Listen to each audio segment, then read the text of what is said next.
ये कहानी है भगवान विष्णु जी की परम भक्त पोपाबाई की। पोपाबाई अपने भाई और भाभी के साथ एक गांव में रहती थी। नित्य प्रति भगवान की पूजा अर्चना और व्रत करना उनके स्वभाव में शामिल था। उनके भाई और भाभी कई बार उनसे शादी करने के लिए कह चुके थे।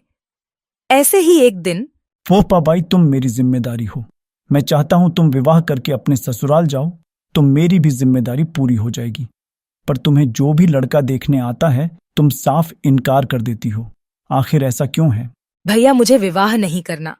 आप मुझे विवाह करने के लिए मत कहा कीजिए। मुझे किसी के साथ विवाह नहीं करना। मुझे सब पता है, तुम ये पूजा पाठ में ज्यादा मग्न रहने लगी हो। यही कारण है तुम्हारे विवाह न करने का। भैया, मेरा जीवन भगवान विष्णु को समर्पित है। आप जानते हो, मेरे लिए भगवान विष्णु की पूजा अर्चना का बहुत महत्व है। पर पोपाबाई, तुम्हारे भैया भी तो तुम्हारा भला ही चाहते हैं। तुम्हारे लिए इतने अच्छे घर के रिश्ते ढूंढे गए हैं, पर तुम सभी रिश्तों को मना कर देती हो। भैया, भाभी, आप दोनों मेरे कारण चिंतित मत होइए। मैं कभी भी विवाह नहीं करूंगी। मैंने सोच लिया है, मैं गांव के बाहर एक झोपड़ी बनाकर उसी में रहूंगी और अपना जीवन व्यतीत कर लूंगी। और आप मुझे रोकना मत भैया। मुझे भगवान विष्णु की भक्ति करके अपार सुख की प्राप्ति होती है। मैं उन्हीं का नाम जपते हुए इस संसार से विदा होना चाहती हूं। और फिर पोपाबाई ने गांव के बाहर ही झोपड़ी बना ली और उसमें रहने लगी। गांव के लोग पोपाबाई को गांव के बाहर झोपड़ी में रहता देख उनसे कारण पूछने लगे। पोपाबाई, क्या बात है?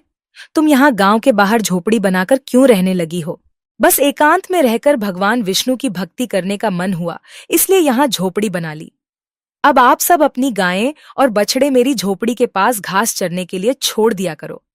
मैं सभी के गायें बछड़ों की देखभाल भी कर लिया करूंगी, और बदले में आप सब जो भी बचा कुच्चा खाने को दोगे, मैं प्रेम से खा लिया करूंगी। पोपाबाई, तुम बहुत महान आत्मा हो। तुम सच्ची ईश्वर भक्त हो।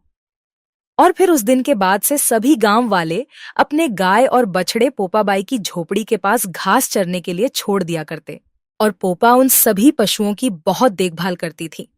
और धीरे धीरे दिन बीतने लगे। एक दिन जब पोपाबाई अपनी कुटिया में पूजा पाठ कर रही थी, तो उस देश का राजा जंगल में शिकार खेलने जा रहा था। बड़े जोर की प्यास लगी है। वहां सामने कोई झोपड़ी दिखाई पड़ती है। शायद पानी मिल जाए। अंदर कोई है? यहाँ कौन रहता है? अरे, अंदर से तो कोई आवाज नहीं आ रही। द्वार खटखटा कर देखता हूँ।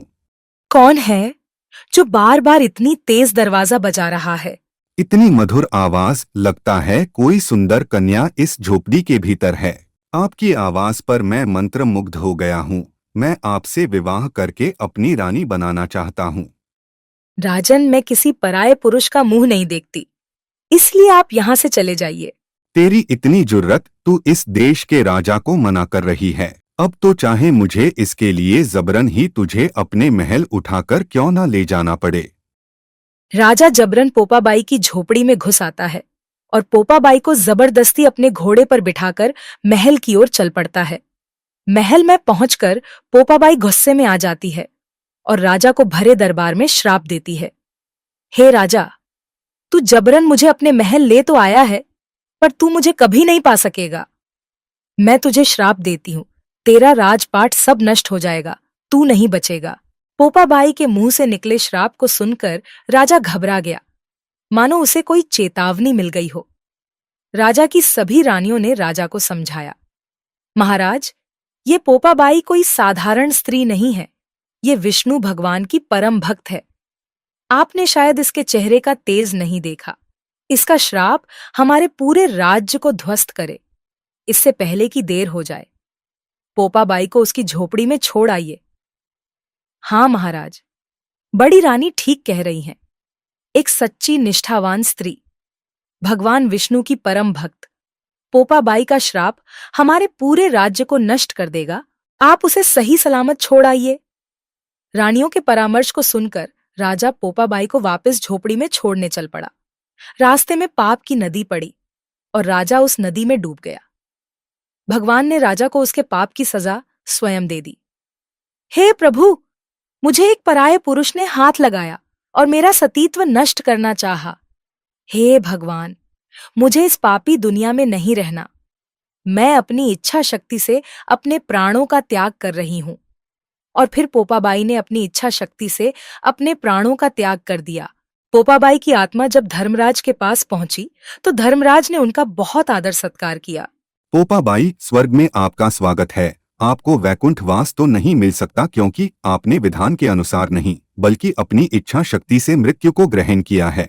परंतु भगवान विष्णु की आज्ञा अनुसार आपको सोने का महल दिया जाएगा। आप यहीं स्वर्ग में राज्य करेंगी। जय श्री विष्णु। जैसी भगवान विष्णु की इच्छा और फिर भगवान विष्णु के कहे अनुसार धर्मराज जी ने पोपाबाई को स्वर्ग का राज्य दे दिया। पोपाबाई स्वर्ग में रहने लगी। एक दिन एक सेठ सेठानी मृत्यु के पश्चात स्वर्गलोक पहुंचे। धर्मराज जी, ये स्वर्गलोक का द्वार बंद क्यों है? ये राज्य पोपाबाई का है। ये पोपाबाई कौन है धर्मराज जी? आप पोपाबाई को नहीं जानते।